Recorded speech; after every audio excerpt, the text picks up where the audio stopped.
हमारे पास पत्रकार आया, पत्रकार बोला इंटरव्यू लूँगा। हमने कहा 3 मिनट का इंटरव्यू फ्री। बोले उसके बाद हमने कहा हर मिनट का 1000 रुपया। तुरंत कैमरा लेकर निकल गया। बोले निकलो, यहाँ दिन भर इंटरव्यू लोगे, हम भूखों मर जाएंगे, रहने दे तो इंटरव्यू लेने, फालतू इंटरव्यू लेता है। प्रवचन सुनता नहीं, प्रवचन बैठ करके सुन लो, उसमें जो सार है छाप दो। अलग से कमरे में पूछते हो मेला में तुम क्यों आए हो, मेला से क्या फायदा है। अभी तक तेरे को फायदे नहीं पता चला। हर साधु के पास वही प्रश्न करता है, तेरे क्या फायदा, तेरे को फोटो खींचने से क्या फायदा है। एक पत्रकार आया, वो फंस गया मेरे चक्कर में, 700 रुपया दान दिया। बोला दोबारा आऊँगा लौट के जिंदगी में आएगा नहीं। मैं फालतू इंटरव्यू लेता है, इतना टाइम कहाँ मेरे पास। समय का भी सदुपयोग करो। समय गंवाओगे, उम्र गंवा जाएगी, अवस्था गंवा जाएगी, जिंदगी गंवा जाएगी, क्या फायदा। जिंदगी मिली है तो कुछ कुछ करो, ऐसा करो जैसा सब लोग करते वैसा नहीं, कुछ विशेष करो और ऐसा कर दो जो तुम्हारे ना होने के बाद भी इस दुनिया को तुम्हारी करनी से फायदा होता रहे।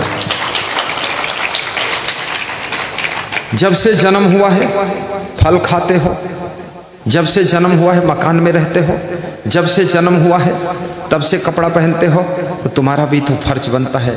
जब से जन्म हुआ सड़क पर चलते हो, जब से जन्म हुआ चाय पीते हो, तो कम से कम तुम भी एक मकान बना दो, आने वाली पीढ़ी उसमें रहेगी। आगे वाली पीढ़ी बनाकर मकान चली गई, उसमें तुम रहते हो, तुम बना दो तो दूसरी पीढ़ी आएगी वो मकान में रहेगी। व्यवस्था कर दो, क्योंकि तुम्हारे पूर्वजों ने तुम्हारे लिए व्यवस्था किया है, तो तुम भी आने वाले बच्चों के लिए व्यवस्था करके जाओ।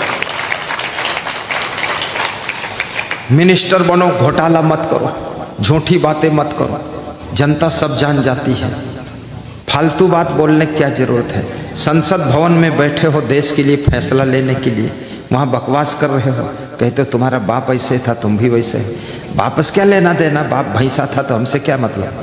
जो बेटा है वो ठीक है, फैसला लेना है सड़क बनाने का, फैसला लेना है नहर बनाने का, फैसला लेना है समाज की सुरक्षा का, वहाँ फैसला लेना है कानून बनाना है समाज में शांति का। वहाँ तुम बकवास वाली बातें करते हो, हर समय वोट के चक्कर में पड़े रहते हो। अरे जितनी वोट मिल गई, सांसद बन गए, प्रधानमंत्री बन गए, अब फैसला लीजिए, आगे का डिसीजन लीजिए, एक्शन लीजिए, निर्माण कीजिए, रोड बना दीजिए, लोगों के घर बना दीजिए। वहाँ लड़ाई झगड़ा संसद भवन में करने की क्या जरूरत है। बकवास फालतू। जो अच्छे काम हो रहे हैं उनकी प्रशंसा कीजिए। जिंदगी में इच्छा मत रखिए प्रधानमंत्री बनने की, ना मिनिस्टर बनने की इच्छा रखिए। कोई दूसरा भी प्रधानमंत्री अगर विकास करता है, ताली बजाकर धन्यवाद दे दो कि विकास होना चाहिए, यही इच्छा है। आश्रम के महंत बनो, चरित्रवान बनकर के रहो, गड़बड़ सड़बड़ मत करो। आश्रम की संपत्ति को पर्सनल प्रॉपर्टी मत समझो, आश्रम की प्रॉपर्टी को संस्था की प्रॉपर्टी समझो। संस्था की प्रॉपर्टी भक्तों की प्रॉपर्टी है, केवल संतों की प्रॉपर्टी नहीं है। संतों का काम केवल संचालित करना है। उस प्रॉपर्टी से, उस संस्था से, उस जमीन से पैदा हुआ अन्न भक्तों के भंडारा में खर्च होना चाहिए। ईमानदारी होना चाहिए साधु संत में भी। कितना साधु संत इतना लफाड़ा पाल रखा है, आश्रमों की सत्यानाश मार दिया बेईमान कहीं का। मैं तो सोचता हूँ, देखता हूँ तमाशा, तो मेरे को बहुत कष्ट भी होता है। हिसाब पाई पाई का रिश्ता भाई भाई का। आश्रम को ऐसे संभालिए कि भक्त आए तो उनको भी सुकून मिलना चाहिए। चरित्र को इतना सुंदर बनाइए कि आपके जीवन को देख करके लोग अपने अपने चरित्र का निर्माण करें। आपका स्वभाव ऐसा होना चाहिए, लोग ललचा जाएं कि मेरा भी ऐसा सुंदर स्वभाव हो। चाय और कॉफी की भी आदत मत बनाइए, उसके झंझट में पड़ने की जरूरत ही नहीं है। यहाँ तक है भोजन में भी किसी विशेष भोजन की आदत भी मत बनाइए। जो भी है ठीक है, उसी में संतोष कर। चबा चबा कर प्रेम से जो खाओगे वो तुम्हारे अंदर भोजन जाकर के शक्ति बना देगा, और वो शक्ति भक्ति में खर्च कर दोगे तो भक्ति से तुमको शांति और मुक्ति भी मिल जाएगी।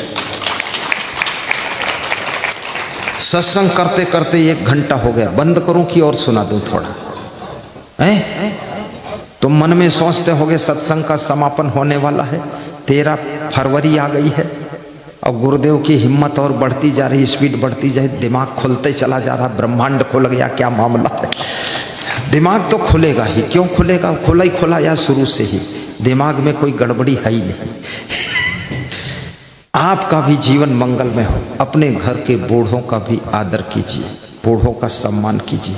बूढ़े लोग कभी कभी तुमको कठोर बोल देंगे, बूढ़े लोग कभी कभी दिमाग काम नहीं करता गाली भी दे देंगे, और बूढ़े लोग कभी कभी बड़बड़ बोलेंगे। उनकी बातों को सह लीजिए, गम खा लीजिए, उनकी सेवा कर लीजिए। बूढ़ों की सेवा से बढ़कर किसी देवी देवता की सेवा पूजा नहीं होती है। और बूढ़ों को अगर आपने निभा लिया तो विश्व के करोड़ों देवी देवता तुमको आशीर्वाद देंगे।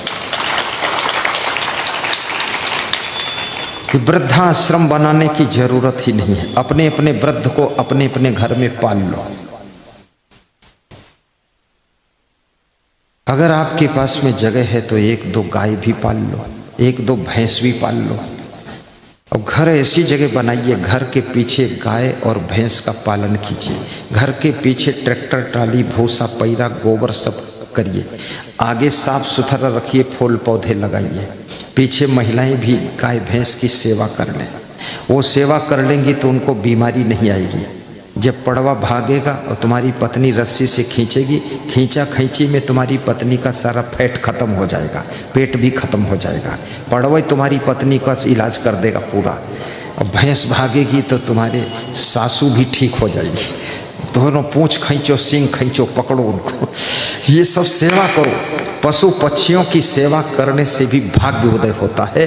चींटियों की सेवा करने से गरीबी दूर होती है। नित्य दान करने से मनोकामना पूर्ण होती है। और गुरु का ध्यान करने से मन में शुद्धि आती है। और याद रखना, अन्न दान करने से घर में अन्न की कभी कमी नहीं होती है। अन्न की कभी कमी नहीं।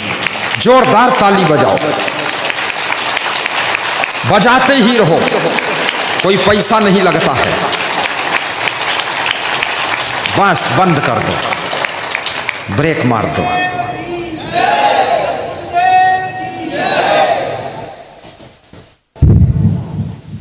ताली बजाने से टेंशन खत्म होती है, और टेंशन जब खत्म होती तभी ताली बजती है। जब तक टेंशन में अटके रहोगे, लटके रहोगे, ताली बजेगी।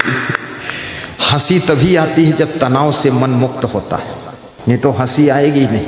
20 लोग बैठकर हंसेंगे, तुम उनका मुंह देखते रहोगे, तुम समझोगे ये पागल हैं, बेवकूफ हंसते हैं। तुम टेंशन में फंसे हो। टेंशन मुक्त मन ही हंस सकता है, और टेंशन मुक्त मन ताली बजाने के लिए आदेश देता है। इसलिए तनाव से भी ऊपर उठो। जो है सो है, अब इससे ज्यादा कुछ होने वाला नहीं है। और सबकी जिंदगी में कुछ न कुछ झमेला रहता है। प्रयाग में कुंभ का मेला रहता है, लेकिन घर घर में एक एक झमेला रहता है।